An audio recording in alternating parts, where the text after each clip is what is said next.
We're going to put a supercharger on this thing. So going from a base of 130 horsepower, we're going to almost double it. We add a little over 100 horsepower to this thing, which will really bring it alive. You know, step on the gas, you can have some fun out on the trails. I mean, I think my buddy Rob was driving this thing before. We tried turning the wheels in dirt and it didn't work. Right. That's not good. So the bigger tire we have on, we're going to have a lot more fun, but there's a lot of work that's got to get done. First thing we got to do is we got to get the grill off, because we're putting a new intercooler in. Then we're going to start tearing the engine apart, because we got new injectors, we got the supercharger, we got suspension, we got all kinds of stuff going on today, man. We got to get to work. We got a big receipt is what we've got, but this is cool. You know, you think about it percentage-wise, man, with 100 horsepower gain, that's huge. Yeah, huge. The supercharger we're installing today is from Rip Mods. Now, Rip Mods has been in business for quite a while, and they're a very well-known name, especially in the Jeep world. They got a lot more well-known, interestingly enough, when Jeep started putting this 3.8 in there, because so many people were disappointed about the performance they were getting or not getting from this particular engine. So Rip Mods says, hey, look, we've got a solution to that. We're going to offer you V8 power for a fraction of the cost of making this a V8. Now, a lot of guys, to get that V8 power, what they're doing is dropping in the Hemi, and I get it. They're keeping with that whole Chrysler badging. The downside is, first of all, the Hemi is a whole lot bigger. It's about another cylinder up front. As you can see, there isn't a lot of room in the engine bay as it is. The biggest setback was the cost. You're looking at about $25,000 to do so. There's a lot of modifications, and you know what? You're adding an extra 100 pounds over that front axle. So the smart way to do, as far as I'm concerned, is add a power adder like we're doing for Rip Mods. You're going to get the same power. You're going to do it at a fraction of the cost, and believe it or not, it's actually going to save you money over the course of time. And this is how you sell it at home, guys.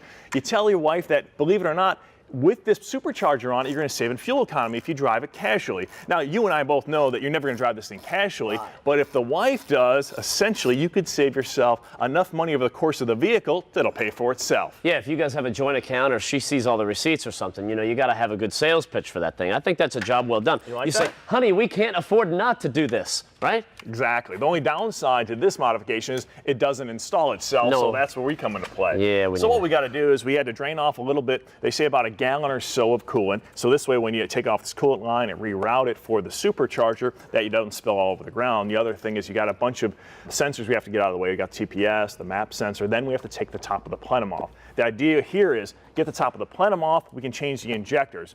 Bigger injectors come with the kit. Everything you see we're going to do today comes with the kit. The bigger injectors will feed more fuel, compensate for that more air, and that's where we're going to get that extra 100 horsepower. Pretty neat deal. All right. Well, that came off easy. Got that. Get these injectors out. So the plenum is off, the fuel rail is out. Now we can start swapping out those injectors. Now, something you notice right away is we put a little masking tape across the intake manifold. This way, make sure we don't drop anything down inside the engine, cause ourselves a lot of issues, and also keep dirt and debris out from the engine. It takes about a minute, can save you a lot of time and hassle over the long run. Now, when we take off the old injectors, a lot of times you can do it by hand, or sometimes you need to get a screwdriver to pop these little clips off, but they come out pretty easily once you get the clip off.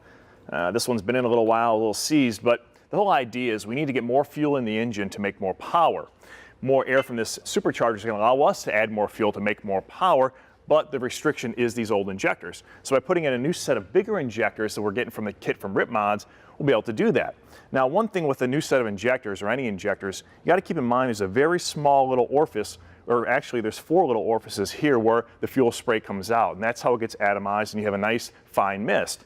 The problem is with such a small opening like this, a little bit of debris, a little bit of dirt can cause you to have issues with the engine. So be careful you don't do this in a dirty environment. You don't get anything over those screens. Also, you want to keep in mind is the fact you've got these O-rings on the top and bottom. You want to lubricate them with just some oil or grease to make sure that they not only go in easily, but they seal well. So once we get all these injectors swapped out, what we'll do is we'll put the fuel rail back into place. Once we get the fuel rail back into place, we'll put the plenum back on, tie up this part, and then we can start installing our supercharger.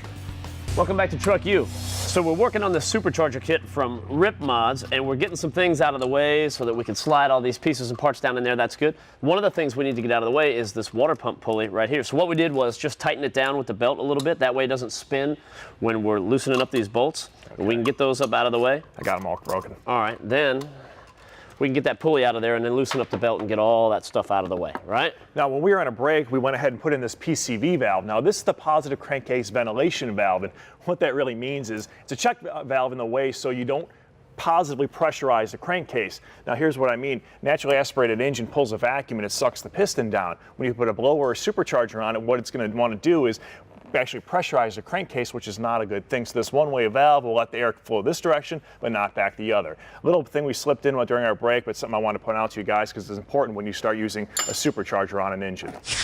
Got it. Handle that? Mm-hmm. You see, you like what I did for you here? That was nice. There we go. Man, that supercharger looks awesome, doesn't it? Yeah, it looks real good. I mean, it just looks powerful. Now, if you look at the front side, you see the compressor housing, you might think, wow, that's a turbocharger.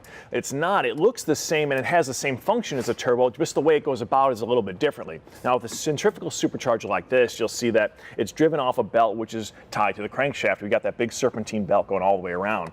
That's one of the advantages over a turbocharger is it's got instant throttle response. You hit the throttle, spins up, you've got boost immediately. Now, you talk about a turbocharger, though, it's a little bit differently. It's free spinning, it doesn't rob any power, but you've got a lag when you hit the throttle. So with this supercharger, there's no lag, and we are going to have instantly close to 100 horsepower if we want it. Now, either way you go, a supercharger versus a turbocharger, the idea is to cram as much cold air in there as possible. Now, you've got to do that somehow because you're not just going to get all of it right there and then shoot it right in. It's going to shoot it down here through this intercooler that we're dropping in right here. That wraps back around, and then that goes into the intake. So that's going in there, cooling off, and going back into the intake. That's the name of the game. Now, a couple of minutes ago when we came down here, there's a little template that comes in the kit, and there's some holes right here that's lined up from the factory, and it's real easy. You cut the template out, you line them up with the holes, made our mark. That told us what we needed to cut away. So we ground away a little bit of that plastic, make room for this piping. That way we can sneak that in there, tighten it all up, and then the system will be in place, and then we can tighten it all down. Now again, this is the Gen 2 Stage 2 Supercharger kit from the guys at Rip Mods, and it comes with everything that we need. So we have those newer and bigger injectors, those went in first. We had the new spark plugs, those went in. Now you've also got the new programmer that comes with it. It's part of the kit, it's all included, this Diablo Sport, and that way everything's gonna communicate. Yeah, this is the final piece of the puzzle. It's the Diablo Sport tuner that, like Matt said, comes with the kit, and it's going to allow us to download a specific calibration for this Jeep. With this, we're going to be able to make sure all this works right, and we're going to get all the proper horsepower out of it. And you've got all different calibrations, all different tuning windows you can do with this tuner. A nice piece of the puzzle, and you know what? It's going to make this thing really happy. A couple more things to tighten up, and this baby's done, man. That'll be cool. All right, we're going to get this thing up on the lift, then we can start working on the suspension.